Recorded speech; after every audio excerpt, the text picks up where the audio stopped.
Hari ini bantahan daripada penduduk setempat yang daripada kampung Nahoda Gombak, mereka tidak berpuas hati dengan kewujudan markas Qadiani, atau saya pun tak tahu nak kata ajaran sesat Qadiani ataupun nak kata ajaran bukan Islam Qadiani. Sebab orang ni dia ada dua topeng. Bila datang penguatkuasa dia kata dia bukan Islam. Bila tak ada penguatkuasa dia kata dia orang Islam. Jadi dia ada dua topeng. Assalamualaikum warahmatullahi wabarakatuh. Bismillahirrahmanirrahim. Kita dah dengar apa kenyataan Datuk Isham dalam klip video itu tadi. Dan ini merupakan fitnah semata-mata, yang mengatakan kami ini dua alam, kami ini bertopeng. Sebenarnya perkataan itu harus ditujukan kepada Jais. Yang bertopeng sekarang, yang dua alam sekarang adalah Jais. Pihak Jais apabila dia nak menangkap kami Jemaat Ahmadiyah, dia mengatakan kami ini Islam berdasarkan kad pengenalan. Di situ tertulis agama kamu adalah Islam. Tetapi apabila mereka menyebarkan kebohongan dan fitnah terhadap Jemaat Ahmadiyah di luar sana, di akhbar-akhbar, di ceramah-ceramah mereka mengatakan kami bukan Islam. Jadi di sini jelas Jais hanya semata-mata menggunakan kuasa mereka mengatakan kami ini Islam semata-mata untuk menangkap kami. Tetapi di luar sana bila mereka menyebarkan fitnah, mereka kata kami bukan Islam. Ini jelas membuktikan bahawa yang bertopeng yang dua alam adalah Jais, bukan kami.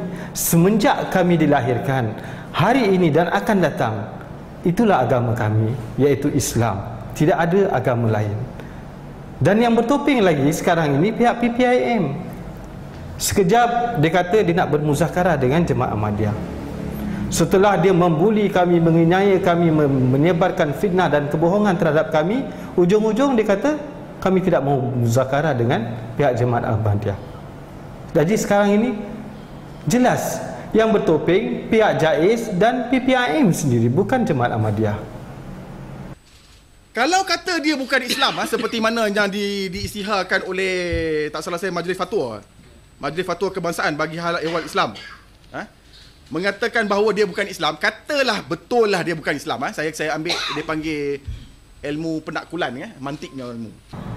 Berkenaan dengan fatwa ni, mereka menuduh kami, berdasarkan fatwa itu kami mempunyai kalimah yang berbeza. Solat kami hanya niat saja, tidak menghadapkan wajah kami ke Kaabah. Haji kami ke Qadian, bukan ke Mekah. Dan ini semua adalah merupakan tuduhan yang sangat keji, fitnah yang sangat keji. Buktinya adalah kalimah kami la ilaha illallah Muhammadar Rasulullah, asyhadu an la ilaha illallah wa asyhadu anna Muhammadar Rasulullah. Tidak ada kalimah lain lagi daripada itu. Dulu mereka mengatakan kalimah kami berbeza. Sekarang bila kami mengucap dua kalimah syahadat, Datuk Isham pula cakap kami ini mempermainkan Islam. Dan saya ada pengalaman dengan Mufti Selangor sendiri. Saya nak membuktikan sini bahawa dia mengatakan kalimah kami berbeza. Beliau menyuruh saya mengucap dua kalimah syahadat di depan beliau. Dan saya mengucap dua kalimah syahadat asyhadu an la ilaha illallah wa asyhadu anna Muhammadar Rasulullah. Dia mengatakan tidak, kamu mengucap di mulut saja tapi di hati kamu lain. Itulah kalimah kami. Sehingga kami mati nanti itulah kalimah kami. Tapi hari ini bila kami mengatakan itulah kalimah yang kami amalkan, yang kami ucapkan, yang ada dalam hati kami, Datuk Isham cakap seperti mana saya katakan tadi, kami mempermainkan Islam. Dan seperti mana saya katakan tadi, ini adalah satu tuduhan yang sangat-sangat keji. Dengan menuduh seseorang itu yang mengucap dua kalimah syahadat bukan Islam, apa sabda Rasulullah SAW? Rasulullah SAW mengingatkan orang-orang Islam, kalau kamu menuduh saudara kamu yang mengucap dua kalimah syahadat, yang mengamalkan rukun Islam, yang mengamalkan ajaran-ajaran Islam itu bukan Islam, kafir atau keluar daripada Islam, maka kafir itu akan kembali kepada orang yang menuduh itu.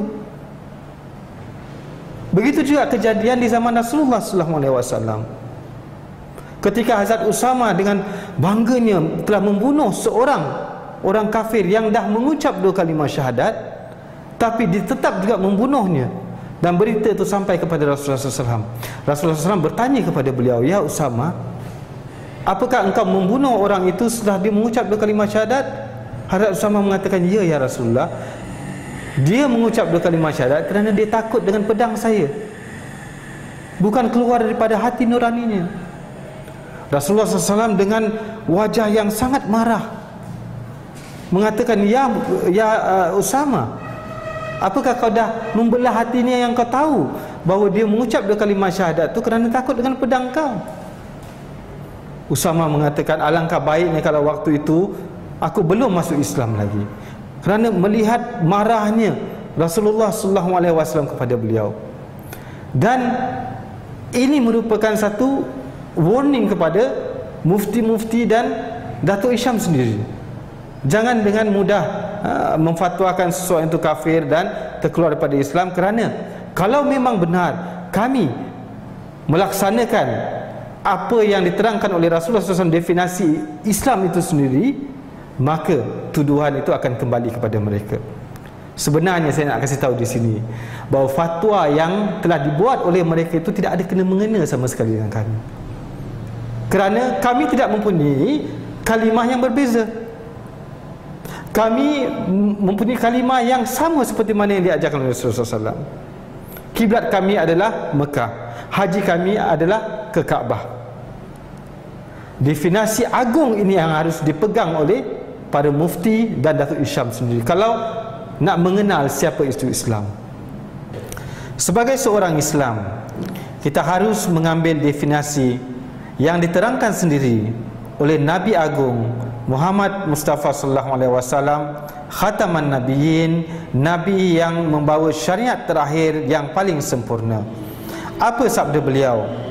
Beliau menerangkan di dalam Sahih Bukhari Kitabul Iman, ketika datang seseorang kepada beliau dan bertanya, "Wahai Muhammad, beritahukanlah kepadaku tentang Islam." Rasulullah SAW bersabda, "Islam ialah hendaknya bersaksi bahawa tiada Tuhan selain Allah dan bahawa Muhammad adalah utusan Allah, mendirikan solat, memberikan zakat, berpuasa di bulan Ramadan, mengerjakan haji di Baitullah." Ini definisi Islam yang diterangkan oleh Nabi Agung kita Muhammad sallallahu alaihi wasallam, khataman nabiyyin, nabi terakhir yang membawa syariat yang paling sempurna.